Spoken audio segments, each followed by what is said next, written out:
everyone, my name is Yoongyu. I'm in the first grade. I go to Hagi Elementary School. I live in Daejeon. Let's study about the water cycle. This is a water vapor. Water vapor cannot be seen. It goes up into the sky. Up in the sky, it is much colder. Some of the water vapor run into some dust. The water vapor sticks to the dust. Each drop of water is very small.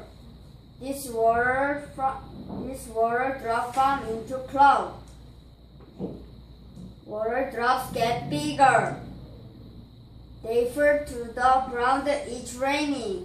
Thank you for listening.